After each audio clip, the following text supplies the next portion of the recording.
7 p.m. IST and Aishwarya. We officially start the day one of Transformation Week from Coach to Transformation. Over to you. Thank you so much, Devishi. I was just continuously smiling at you, greeting each and everybody, and that is what Devishi is for us. She is our CTT family, our leadership coach, and she is the host for today. So Devishi comes with an ICF PCC credential. She's a Gallup certified, a seasoned coach who brings over 1,500 coaching hours of experience to her role. As the founder of Design Careers and a board member of ICF Delhi NCR, she is well versed in executive and group coaching, as well as leadership development. Her engaging hosting style will ensure a dynamic and interactive session, making it a memorable experience for all of you. And Devishi, welcome and thank you so much for accepting our invite to be the host today. Thank you And so much. as Please and go as ahead. always, we are on time. And over to you, Devishi. Thank you. And as you were speaking, we scored a century. We had 100 participants joining us. So big round of applause to everyone for creating and holding the space. So what's going to happen today?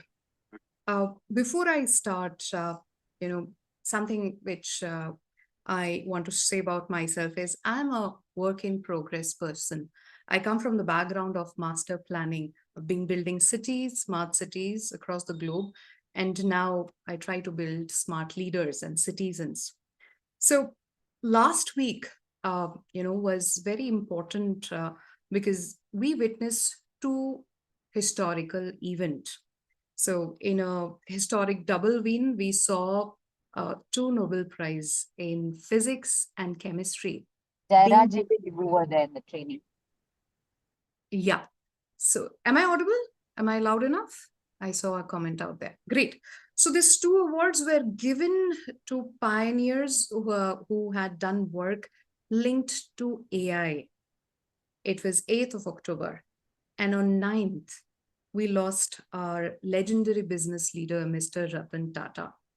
Now, these two events might apparently seem unlinked, but there's a thread underlining connecting both of them because they signify a shift, a shift in the time that we are witnessing. So, this is a time of change, and it is on us whether we really want to design this time of change as a time of transformation. So, on that note, I invite all of you to listen to our expert today and all the experts who are coming to be able to design your own pathway to navigate this new time. The game is different. You might not know the rules of this new game, but with experts and we all being on the boat together, we would understand how to navigate through this new time.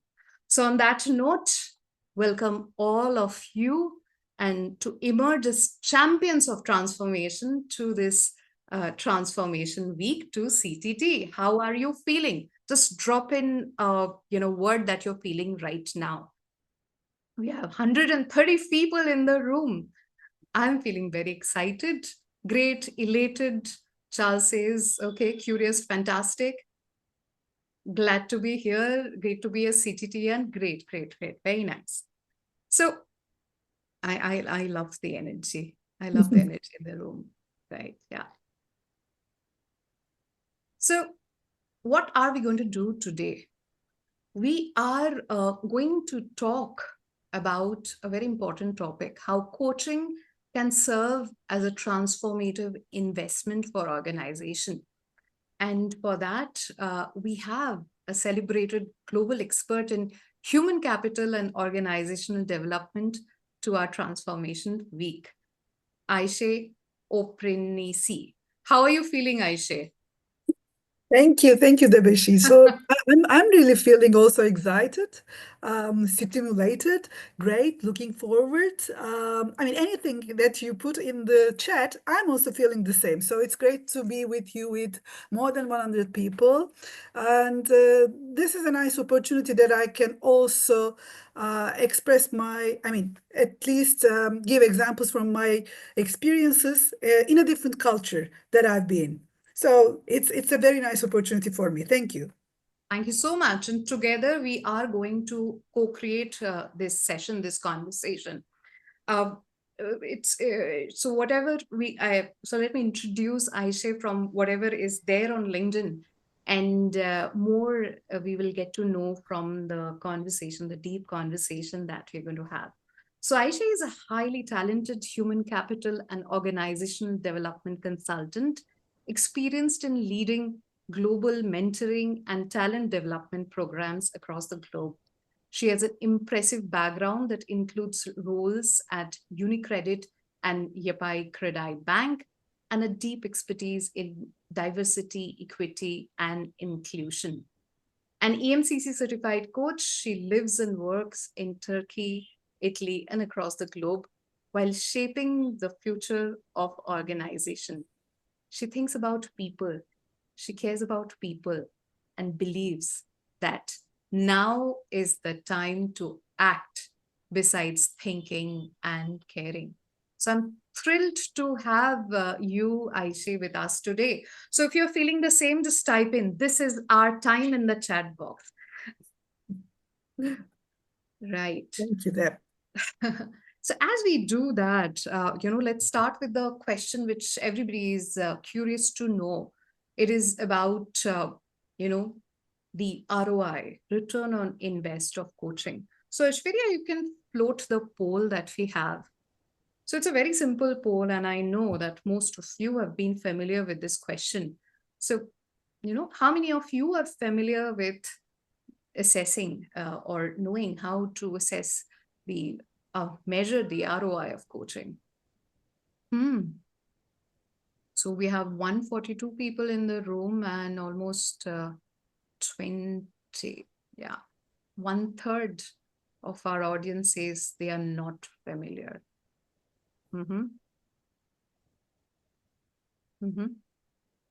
Got it. So as the results are coming in, Ayse, why don't you share your thoughts on how can somebody measure how to position coaching in a way so that we can position it as an investment to the organization? Yeah. Let's talk about investments. I mean, investments, this is what we are all working for. I mean, probably this is the budget time of the year for the new year. October or the last quarter is the budget year for budget time for the next year. So this is where we talk about the ROIs, where we talk about the returns or how to increase the revenues and so on and so forth. So when you come to L&D, when you come to training and all the, let's say, money you put on that, you have to be really close with your CFO and you have to be really encouraging them to give you the budget necessary, because coaching is not, it's not cheap. Coaching, not necessarily because of its price, but because of the value it created, it's an investment for the organizations. That's how I put it. And for the ROI, I mean, in ICF, in April 2024, this year, you have a report I come across, and it says that the ROI of the coaching is 7 times the cost of employing a coach.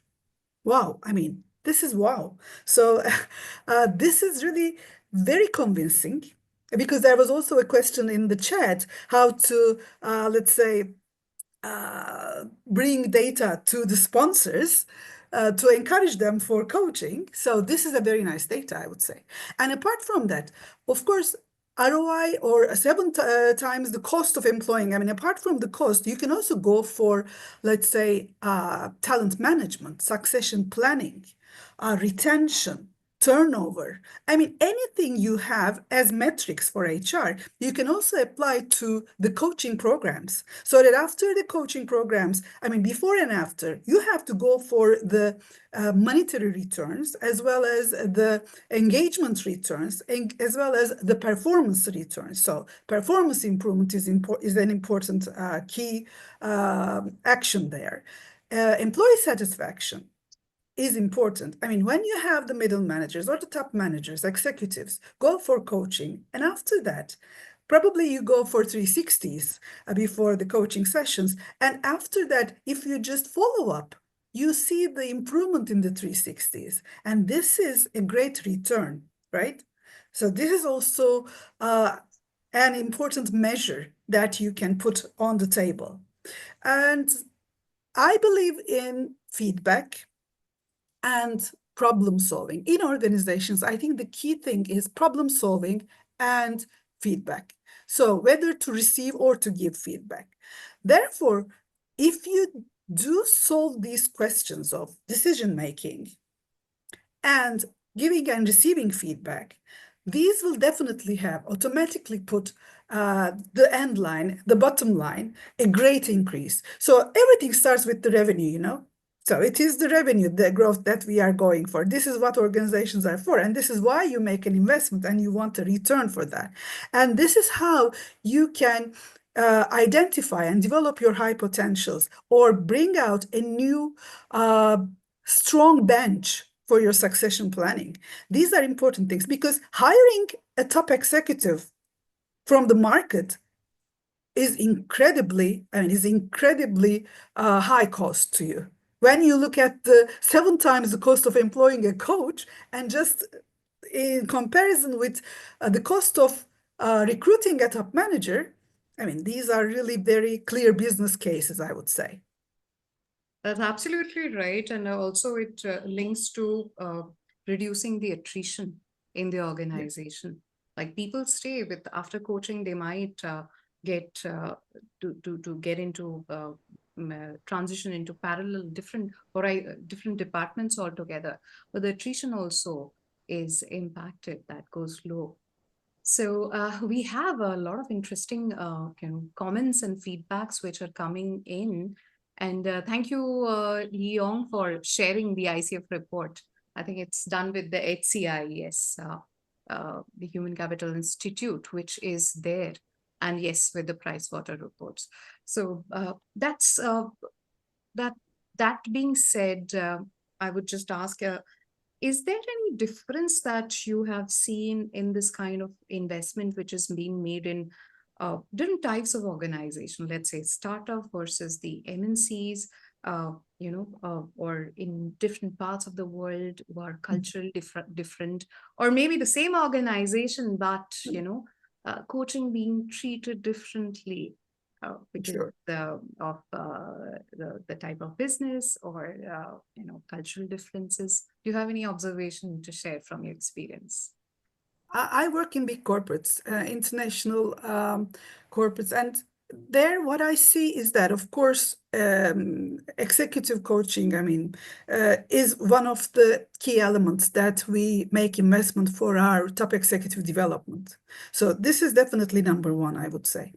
But in let's say in the startups, I wouldn't say that they have much resources as we have in the big corporates. Therefore, they have probably go for more selective, which I would definitely agree and prefer. So that, I mean, more selective coaching for the group coaching or coaching mindset for the talents they're hiring. So you are just in a startup, you're just coming together with people, with different people, and this is going to be the new growth mindset that will be in the organization probably. So I mean, most startups are doing with this, coming with this growth mindset, and then you need to have this coaching mindset all there so that you can embed this, and it's not an extra burden on your budget, but it's there with your managers, with your, let's say, project leaders,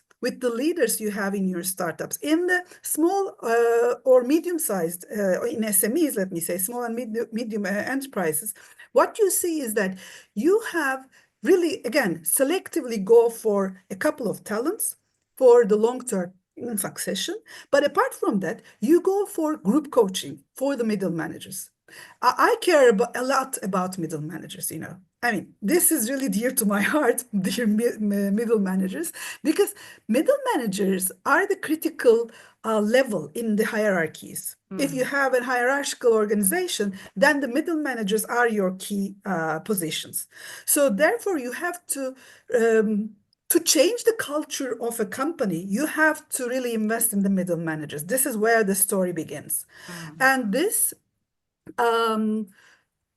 what happened is that, let me say, in the big corporates, in Yapı Kredi, in Istanbul, in Turkey, we have a big growth project, okay? It was an enormous growth project that we were hiring nearly 500 people every month, okay? And trying to bring them on board. So we were hiring them. In 2 months, we were making them ready for a teller position in the branch. And we were just increasing our number of branches. So we were at about 600 branches, and at the end of the 2 years, we were at 1,000 branches. So it was a great, let's say, growth scenario. And what we did is that we have a hierarchical organization, of course, with the branch managers linked to area managers and blah, blah, blah. So then we have a top-down approach. We go for the area managers or region managers, and we worked with them on what kind of branch managers or what kind of branch employees, branch environment we're looking for. And then we identified 2 or 3 key messages, and we go for those competencies, those key competencies for the branch managers, and we started the coaching experience, okay?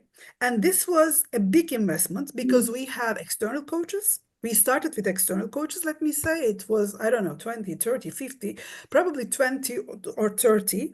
And then at the end of the 6 months, we also have our internal coaches, only dedicated for this project, not for anything else, but only for this project. So we also use our internal coaches as well, because it was a massive number of increase of branches and branch employees as well. And at the end of 2 years, we have a better engagement results, because one important key data there is that I should say that before those growth periods, 3 years before, we had an M&A. Okay, so after the M&A, we have come to a growth period. So this was definitely supported by coaching of the branch manager, the middle manager, and then branch manager group coaching the team, the branch team. So this was how we also introduced the coach as a leader culture. So I would say, I mean, of course, you have different types of coaching that is available for all kinds of organizations. Even in big corporates, you don't only go for one-on-one with the executive coaching, but you have the group coaching. For talents, you also have. Also for women, for example, to increase the number of women in the leadership team, we have a peer group coaching for women. It was a virtual thing. In Italy, we did it, and we have a virtual peer group coaching for women that they were coaching each other, and they were just sharing their experiences, and also with an external coach, of course, with support of an external coach, they were having moments that prepares them for the future roles and sponsors them, and also prepares them for the future roles in the leadership teams. Wow. What you're sharing there is that there is a lot of golden nuggets out there, but one of the key message which I am getting is that whichever way you tackle the different types of business, the key outcomes, the couple of key messages, what they need, which the organization need, should be the guide, should set is going to help you to design the different kinds of interventions that you do. We have a couple of questions linked to this, Ayse. I'm tempted to take that. Is that okay? Sure. Let's Yeah. go. So Manish says when a company organization coaching for CXO -1 and CXO -2 level, is there a difference if the CXOs have themselves undergone prior coaching versus when they have not? Not necessarily, I would say. I mean, in the CXOs, I would say this is not always a top-down approach, but a bottom-up approach. And CXOs, I believe, are capable of asking for a coaching if they need. Okay. And if they are changing a position, if they are enlarging their position, if they are having a new appointment or things like that, of course, coaching is a good tool there to support them. But other than that, I don't think, if you have the succession plan already there, I mean, if you have a defined target, of course, you just include your CXOs for the coaching. But if only for the below levels, I mean, for the CXO -2 or -1, not necessarily the boss have to go through a coaching, I would say, but should sponsor the activity and should be clear about what are the expectancies, what they should expect from those coaching moments, okay? Because sometimes in some organizations, if there are relational cultures, let's say, more depending on the relations, more, let's say, networks or face-to-face interactions are there, then a coach should be really careful if the company, the organization is trying to use the coach to make the decisions they need to have, okay? So it's an important point. So coaching is not an assessment, okay? I mean, coaching is there to support, to transform the person and to transform in line with the organization. So to have better results, to have an increased performance, to have a self-transformation, and so on and so forth. So it's not that the coach should answer to a question of whether this person is the right person for that or for this, right? So coaching is just a tool that must be used really carefully, and a coach must be really aware of this one. Some organizations might go for that. Yeah, that's, I think I just add one more thing to it. Like in a lot of these organizations, CXO1 or CXO2 can be, if they have undergone coaching, if they understand coaching, they become coach champions. And they encourage celebrating all the different types of coaching that can happen. So again, it can vary as per the context, as per the culture of the organization. But I've been associated with some of the the coaching awards, but the ones where you have those coach champions, irrespective of this level, they thrive, and their ROI is visible, palpable, alive. So we have a lot of questions.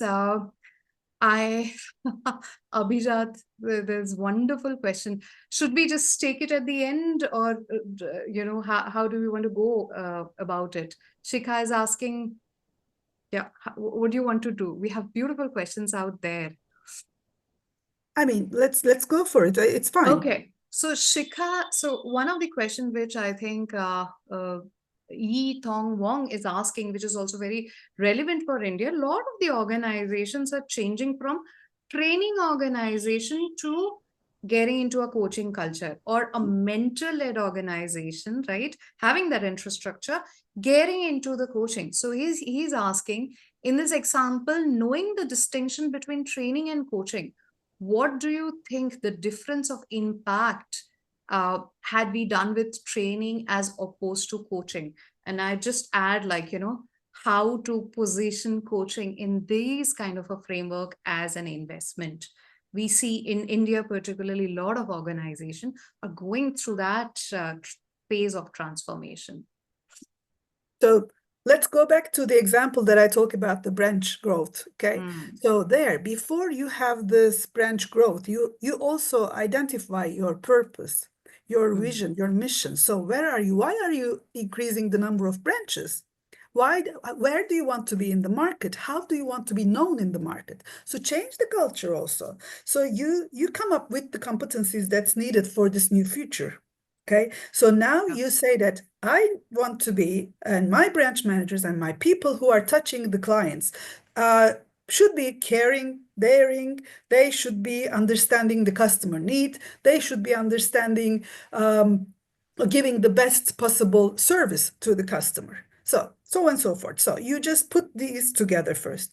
This is where the training is necessary because you have to introduce this new philosophy to your people. So this is true training, okay? You go through the competency training, you go through the mission statements, so you make the organization ready for the next step.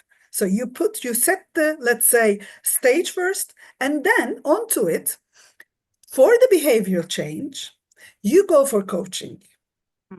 Because this is how you will make your branch managers change the way they behave, change the way they perform. And this is how they're going to make their people change accordingly. Okay, so this is where the training and the coaching is separated, I believe. I hope this helps with the, I don't know, your examples, probably you have also. Uh-huh. I think that answers the question. And I'm just, connected to what you shared. I'm also curious to learn from you. What can be the different designs in which, what can be the different programs that we can offer? There's so many types of coaching, as we said. So not coming from a mindset that you're going to have 1:1 executive coaching. What kind of, coaching journeys, development programs we can offer? If you can share some insights on the same. Let's look at the new hired talents, for example. Okay, so you have a specific recruitment program that really selects specific talents, high potentials, and you introduce them to the organization. And definitely after all that effort, you don't just then put them in their desks and leave them alone. No, you don't do it. So you just spend extra time for their onboarding, for their training. I mean, for technical things, you can train them anything. I mean, you can train people for anything for training, so it's fine. I mean, you can do the e-learnings, you can do the, I don't know, the textbooks or classrooms, whatever. But when it comes to the culture, I mean, what is right? What is the right behavior in this organization? What we want as our organization to be known for, and what people talk at the coffee machine. So this is this is the culture, and this does not happen alone. So you have to, for the let's say these new talents, new hires, we go for a specific program, and we have them with buddies. Okay, so it's not the coaching, but they have their buddies who introduce them the organization. Then they go for onboarding activities, and they definitely go for to different departments. So it's not their desk only, but they go through and visit the departments other than theirs, and they understand what this company is doing and how people are working. Apart from that, of course, this leadership trainings are there, but then comes a time when they have project groups. So they spend time together and they create this together. So they create a project together, and during this project time, they have a coach, a group coach that will help them to understand, to, let's say, align with the organization goals. So they are new, they are just being onboarded, they are now understanding what the company is doing, they are expected, what are expected from them, but there is the coach necessary to make them align with the organization. I think this is a good example of how to, let's say, embed coaching in the L&D activities, in the big projects, like L&D projects. Yeah, it's a beautiful example because I could visualize how coaching is, ingrained in the different milestones in the life cycle of an employee. Mhm. from the beginning, from the beginning of the person entering the organization to getting aligned, into and then slowly getting into the leadership conversation. So the mindset of coaching is only going to be for CXOs is not the reality. It can start right from the day one, right from when you're joining the organization, because we are just not partners for leadership, we are also partners for bringing that alignment. The people behavior is going to be the brand for the organization. And can I take a few more questions? There are beautiful questions coming in the chat box, I say. Yeah, Before the questions, I will just add one point. I sure. mean, apart from coaching itself, Mm, the coaching mindset also brings you the opportunity to have coaching moments in the organization. Okay, for the project groups, definitely. I mean, we always tell the project groups to sit together and to, after a presentation they made, we ask them to come together and just ask the question of what have we done, what has been. I mean, what was the reaction? What could have been done better? And what did we learn? So this is not a coaching session, maybe, but this is mm, a coachable moment that people go through. yeah, And this is because of the coaching mindset that is in the organization. Other than that, people will not just pay attention to this. But these people, I mean, if you just inject this culture, these people will come together and really put their minds on the table and see what they have done, what was right, what was wrong, what was good, and what could they do for the future, what should they change or let's say do better type of thing. yeah. And they become independent decision makers. The True. growth is happening outside the coaching, so-called coaching sessions outside the classroom, and it is a continuous organic process. And what you were saying, the leader as a coach, or we also have programs of manager as a coach, right? So that's what is happening. Ankita is asking, can you talk a little about how to best utilize and inculcate emotionally intelligent practices via coaching in the organization, especially, as a top-down approach? Can you elaborate more? I'm not quite sure that I understand the question. Ankita, if you're there, do you want to come unmute Can you and tell me how to best expand the utilize question? emotionally intelligent So, practices yeah, via she's saying coaching? how to best utilize and inculcate emotionally intelligent practices via coaching in the Hmm. organization. Okay, so if we are talking about emotional intelligence, okay, Hmm. so then emotional intelligence is not something that you go through the classroom training, right? So, I mean, let me just clarify. First, you have to have this as a need. You have to identify that you need to be better on this, or you need to really have a development need for emotional intelligence, which definitely is, I mean, is common. इसमें भी नहीं है So, इसमें नहीं है कोई No so worries, I think. then you can go for the emotional intelligence thing. But for Hmm. the emotional intelligence, I would say you should really make it linked with the team building, conflict management, decision making. I mean, you have to just have it embedded with the leadership, your leadership style or your management style, something like that. So other than that, I don't know if it's necessarily from top down. No, from bottom up, it also is. If it's a development need, it should be taught during a development plan. Okay, so it's not necessarily, it can be in the feedback or feed forward sessions that you should go for the emotional intelligence. But emotional intelligence is, because it's an awareness moment, so that's why it's very much integrated with coaching, I believe. However, apart from that, you can have still emotional intelligence dedicated trainings dedicated to emotional intelligence as well. So not necessarily coaching. True. And what you said at the beginning that, how does it show up as a behavior from a, transactional behavior? Do you want to have transformative or, some a different kind of behavior? What kind of shift? What is the outcome that you want? And as a tool, as a path, as a skill, you can get inculcated in different ways. Um, Yeah, Ankita was on mute, no worries. So that brings us to the question of like, we are talking about people out here who are the recipient of the coaching, who are partners in coaching, external, internal partners, internal coaches, the high potential middle managers. So I would just invite Aishwarya to have the second poll. And let's check in with our audience on who do they think is the primary recipient of the coaching program. And then we can carry on our discussion. So who do you think should be the primary recipient of the coaching programs in organization? We have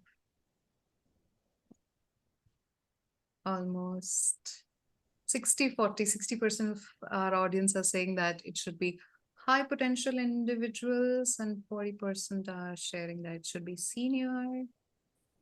It's almost 50-50 right now. Data is always interesting. It's 50-50 right now. 50% are saying it should be high potential, 50% are saying that it should be senior leaders. There are a lot of them saying both in the chat box because they didn't get a choice here. Got it. Got it. So Ayse, what do you have to share about that? So as an external partner who is a coach provider, or as an external coach, or somebody who's building this culture of internal coaching, how should we, focus? Who should be the focus of our programs? Is there a recipe around that, or demystify it for us from your experience? I mean, the answers here is probably situational. I mean, of course, it depends. So in situations, you have the high potentials and then you have the leaders. But as a budget person, let me say, I must say that I would go for external coaching for our top managers, for senior leaders, okay? So it is because of the confidentiality, because of the professionalism, because of all other things. I think a senior leader needs an external coach. And this is how you can spend your money, let's say, in a better way. Because the coachability is, of course, important, but if we imagine that our top leaders are coachable so that we make the investments for an external coach. For the high potentials, I still go for external. I mean, I am a fan of external coaching, by the way. So I am a fan of external coaching because internal coaching must, in my projects also, I have done internal coaching with a limited frame. Okay, in a limited framework. So because there was a growth project, we go for the internal coaches and we only use them there. So I didn't go for other things. What happened to me is that I was building up a new team in Italy, and I was asking a colleague from Germany to come to Italy for my team. And he was saying that, look, I cannot come. Why? Because you have this middle manager that I'm going to report, and she was my coach when I was a talent in this organization. So I said, okay. So, I mean, he said, I'm not going to be comfortable with her because we talked a lot, maybe more than necessary, probably. So that, I mean, he wasn't feeling comfortable. And I lost a talent there. And it's not because internal coaching is bad. No, it is fine, but you have to have a frame and you have to have the necessary conditions and limitations, how you apply internal coaching. For the senior managers, I definitely go for external coaching. I mean, my senior leaders needs external coaching, professional, I mean, credible. This is important. And this is also going to introduce the coaching culture, the coach manager as a coach culture to the organization. I mean, it is important for the credibility of coaching in the organization as well. So I go for really the professionals. Wow. And I just wanted to share an experience that I had a couple of months ago while, assessing some of the organization. They were very proud to have, coaches who maintain that confidentiality. They say that, I'm okay if I'm not promoted for a year, but I won't be okay if I don't have that external coach with whom I can talk about anything.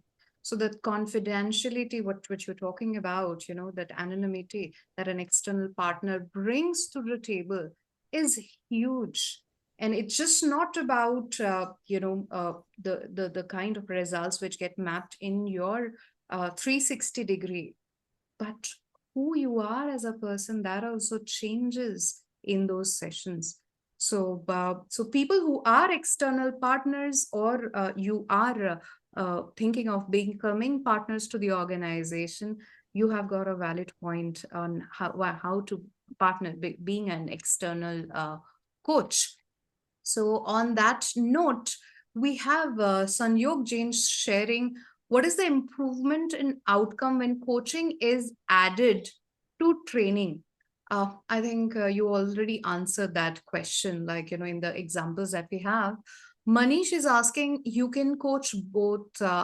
Okay, so for high potentials, okay, so here's a question. High potentials will be leaders of tomorrow, Archita is saying, and Manish is adding on to it. You can coach both, but where would you start with? I think that's the thrust of the question. Where would you start? Would you start with high potentials or managers or the senior leaders? I think I say you kind of shared that, but do you want to add on something to this point? I mean, if you have budget enough, you just start from all. But when you have that limited budget, you go with the senior management first, because they are going to be the sponsors for the coaching of the others as well.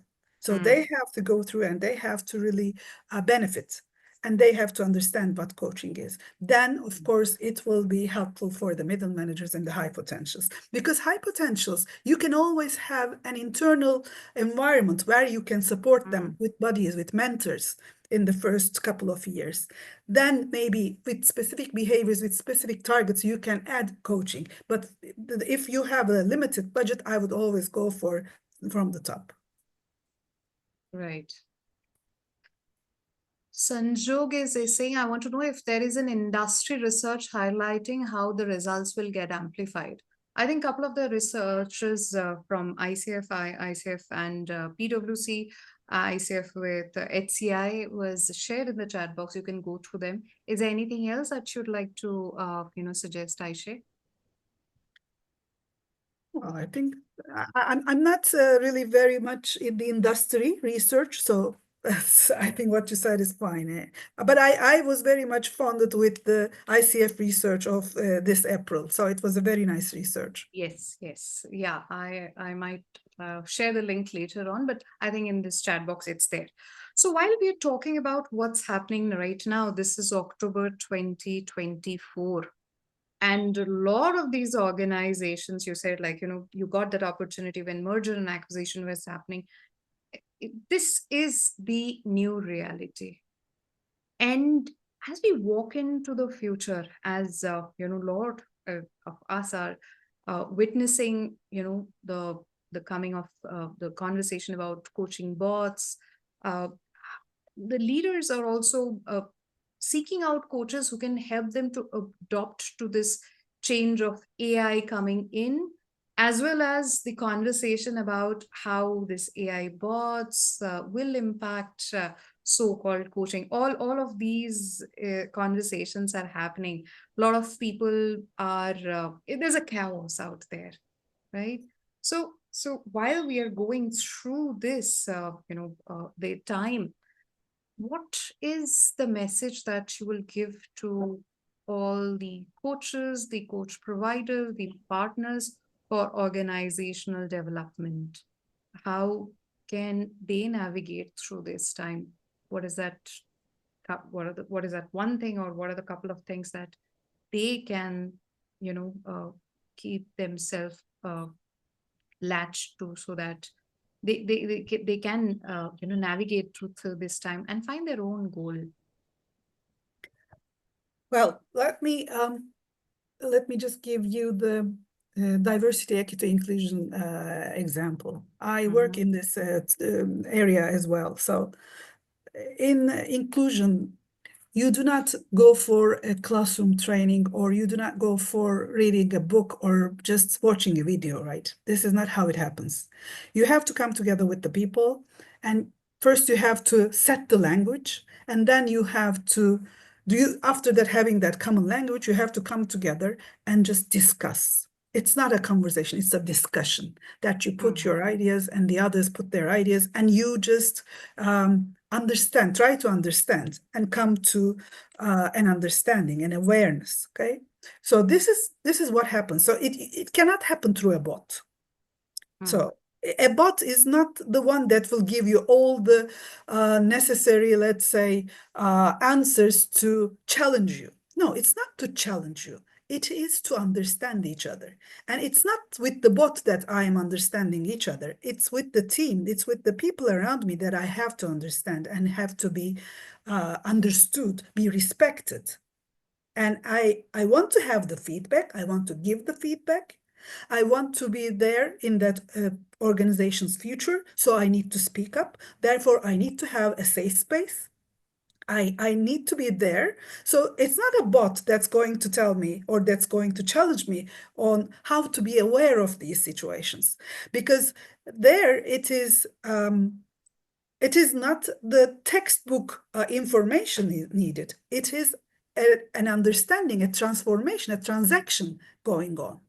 And it is the body language sometimes. So it's better to have it face to face. It's the body language, how stiff you are or how relaxed you are and how accepting you are. So these are important things. Therefore, I believe AI is very important to do the things that we don't want to waste time on. But these moments are the real moments that we have to spend our time on. AI should give us the opportunity to have more time talking to each other, to discussing, to be coached, to coach. I think this is how I look at it. This is how I put it. Of course, it will be easier to ask a question to a bot. I can ask the generative AI and say that, what should I say in the webinar of coaching as an investment for organizations?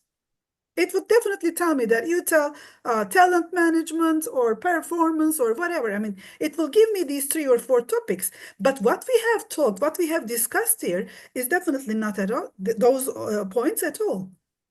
So this is how I put it. I mean, to reflect, to think, to discuss, these are the important things. That's why I always put the decision making as an important tool, because decision making needs reflecting, looking for alternatives. Alternatives means diverse alternatives. So it means that you have to face people that are different than you, that have different ideas, that have different mindsets, so that you can come to an understanding of each other, and you can understand also the market which is out there, who is definitely totally different from you. I mean, your clients are not you.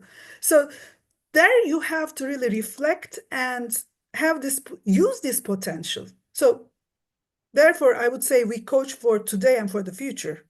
So we're not psychologists. I'm a psychologist, but we're not there to go for a therapy for the past traumas, right? We are here for the today and for the future. Therefore, I think this is an important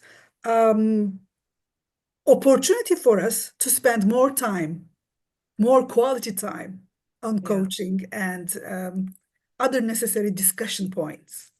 Yeah, absolutely. Because what any AI or any program does, it works on past data, on things which are repetitive. If that is taken care of, what we are left is the time where we can work on our creative self. And another thing which I feel is where coaching becomes a future ready tool is coaching is always working on new. AI or data cannot help you, cannot be your sounding board, cannot make you thrive, see, reflect, and come out with a new action which happens in your coaching session. So if you have to create, if you are in new business, if every day is a new opportunity, as you said, every day, even your old client is coming with a new problem, right? Nothing is changing. So in this dynamic world, newness is something which is constant. And if you are applying coaching in any which way, you're bound to thrive. And that's a tool which anyone who wants to ace, this new and changing time can use. Data cannot give you that. Data needs that past, like AI needs that past data to be able to read and come up and generate with an algorithm. Coaching is beyond that algorithm. And that's something which all of us should go, and when we are talking to organization, making our pitch, it's a future ready tool, and it's not replaceable. I was watching a movie, I think, on Netflix or somewhere, where it talks about a future where, the generative AI is coming to Gen 5 or Gen 6 stage, where it doesn't need a human being. It is doing things on its own. And to be able to control, you have to upload your mind, all your, your data or your thoughts are up there. But that is a breach of our, our inner space, our confidentiality. So coaching those, you don't want your conversation to be up there, a part of the data state, that data bank. So those conversations which are untapped, unrecorded, which are always going to be precious, and this is how you can show it as a gold, as an investment. So we have more questions on from Yi Tong. He says, how can we treat AI as a friend versus foe? The question is how AI can make coaching even more powerful, not to replace coaching, but to augment coaching. I think you kind of, answered that.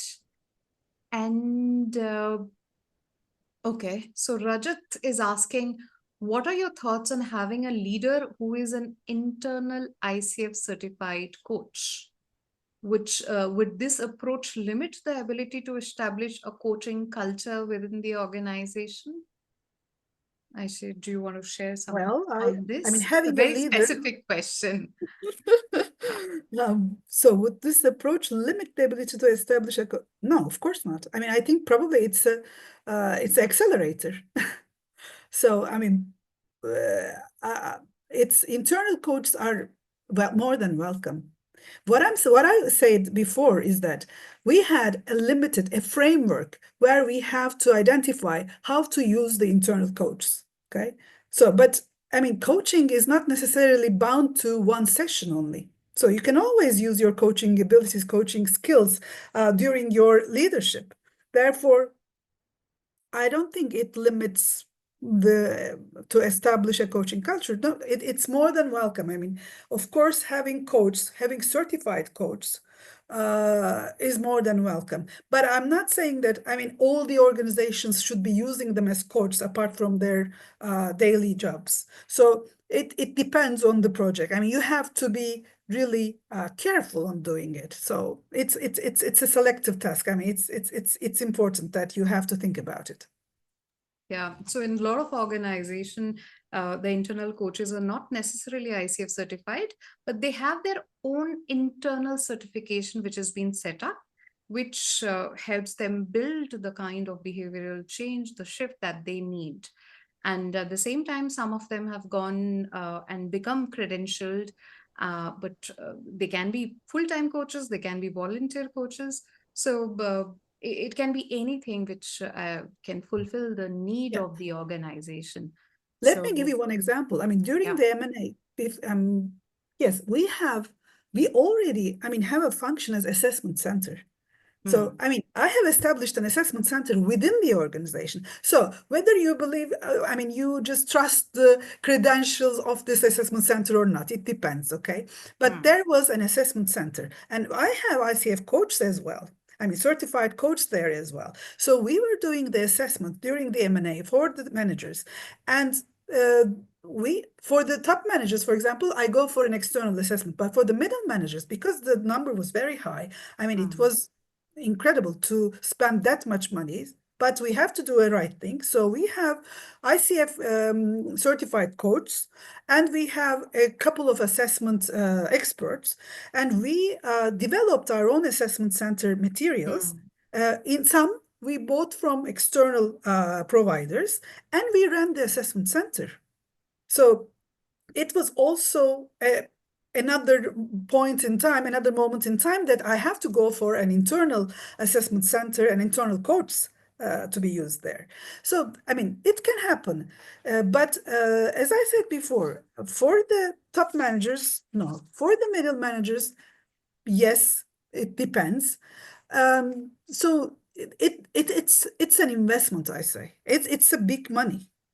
I mean, we're not talking about something cheap. So when you're spending the money, then you have to be really careful doing it, because then you have to be also giving back the ROI on that, the return on investments, and you have to really prove that all these coaching have worked well with 7 times.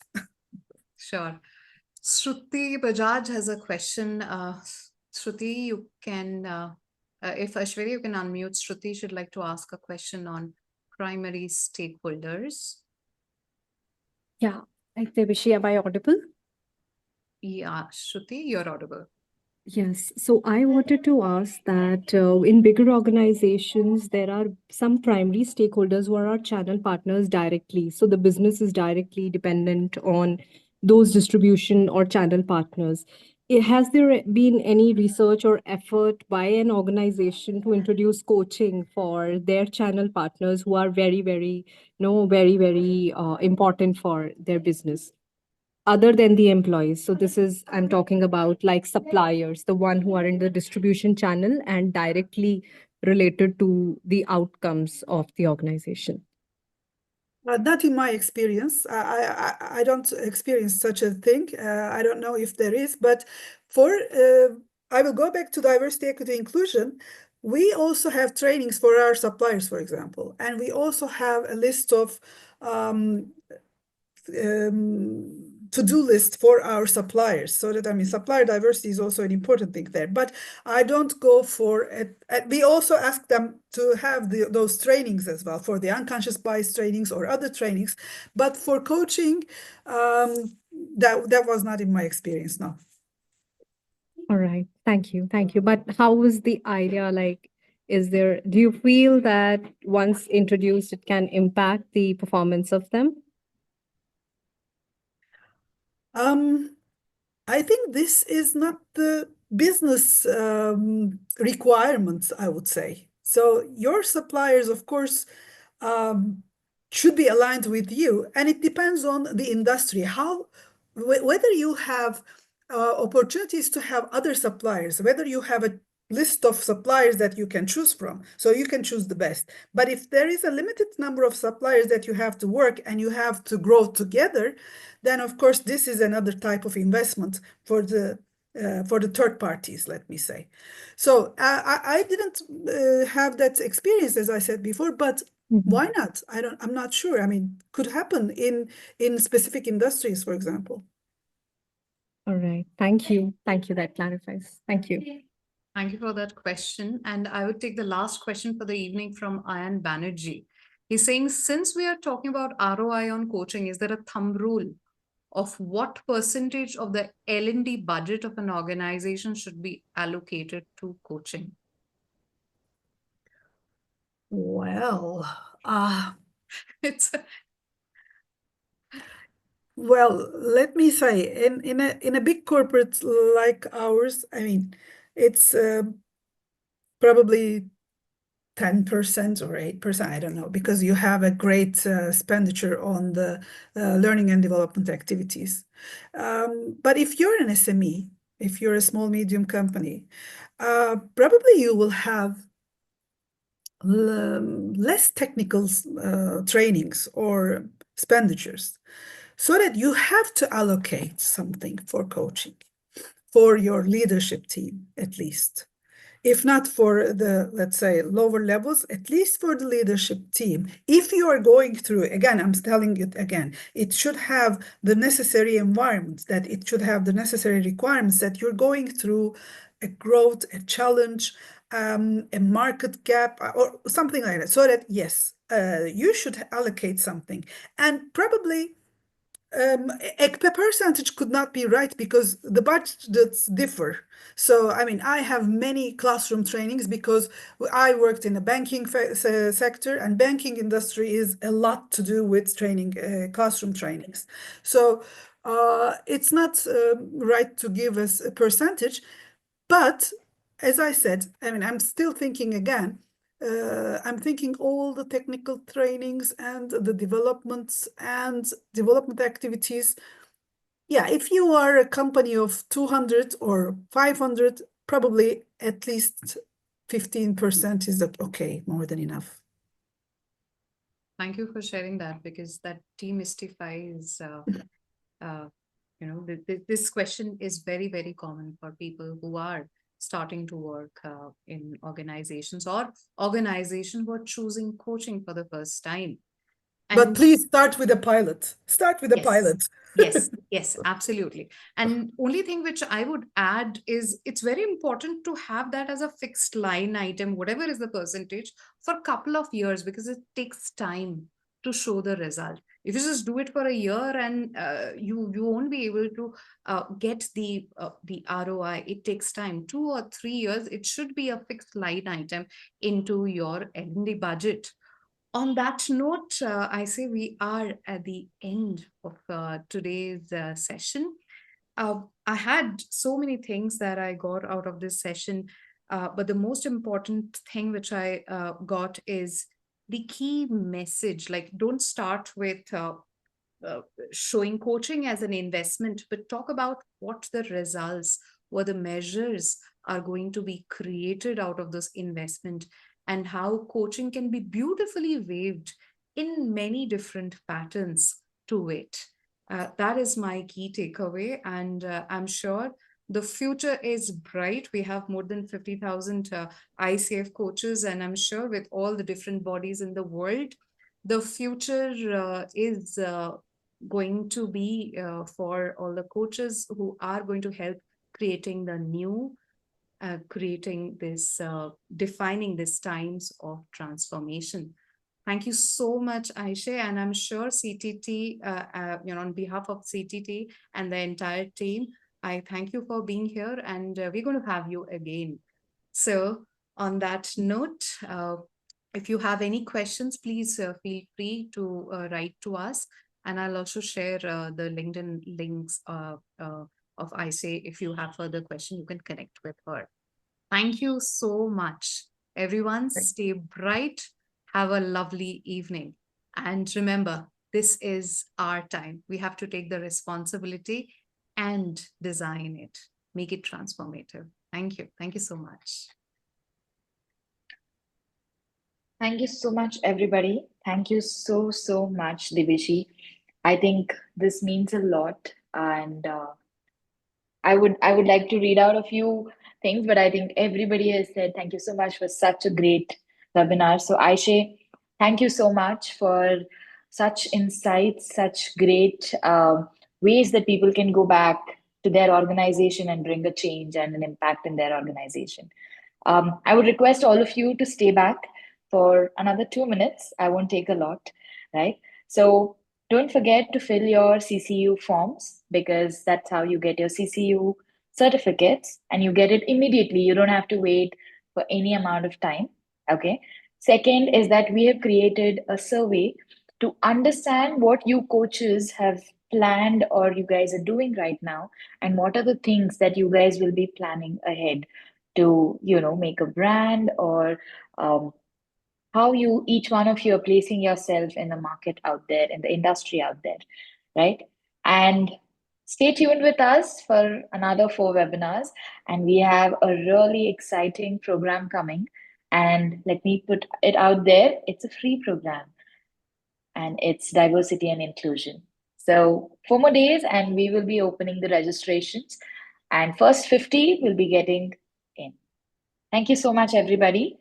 And again, please share the, please fill the form for your CCU webinar, CCU certificate. I'm just going to be sharing it again, so each one of you can fill it. Also, please don't forget to take the survey. It's a great analysis, and we'll all be sharing the report with you.